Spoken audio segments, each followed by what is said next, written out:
Inkesta nomofobiari buruz. Nori eskatzen duten adverbioak. Zeri buruz, zeri esker.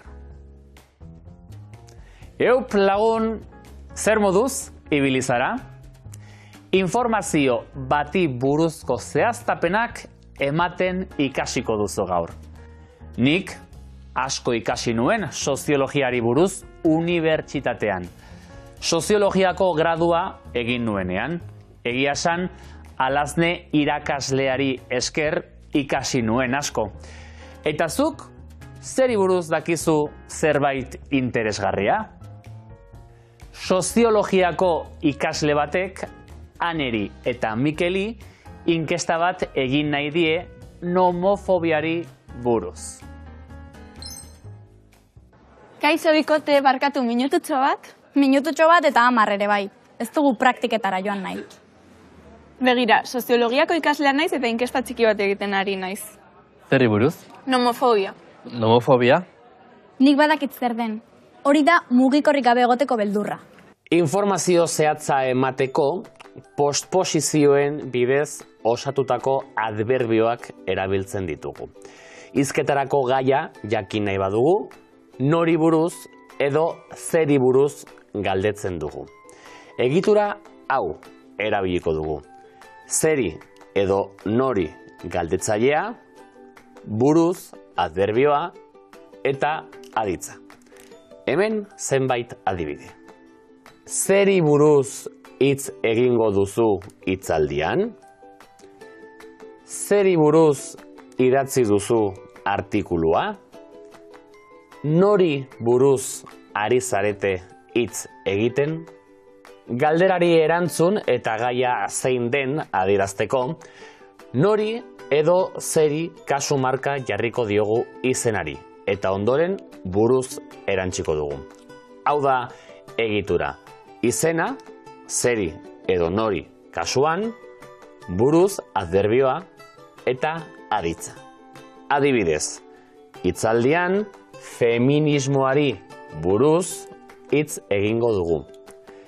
Nik soziologiari buruz idatzi dut artikulua.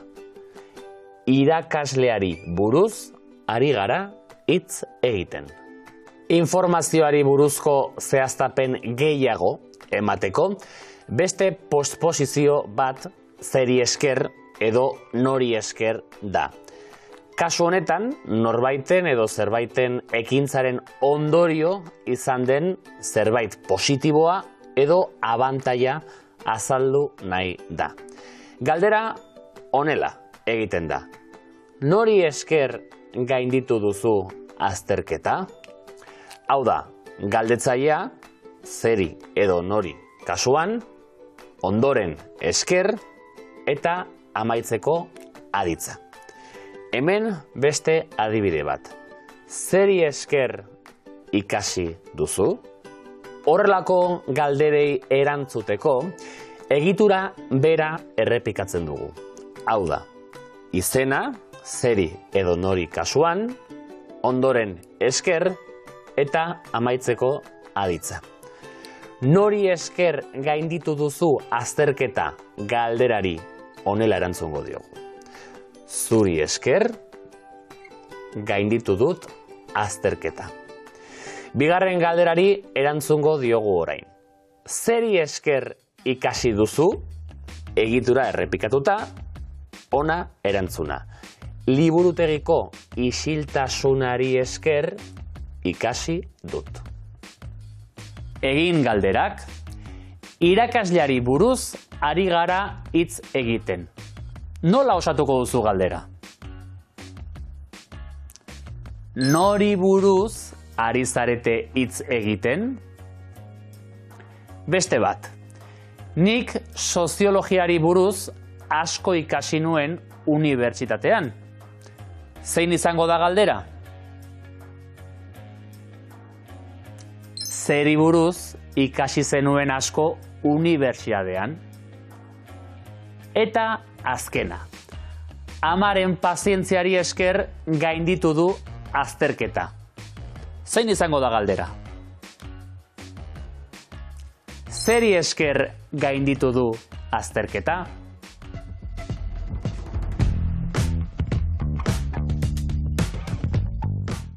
Gaiaz galdetzeko.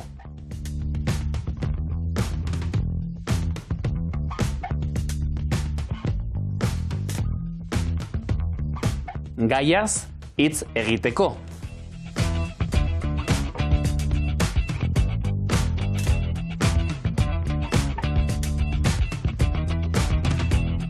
Gauza on bat noren edo zeren ondorioz gertatu den galdetzeko.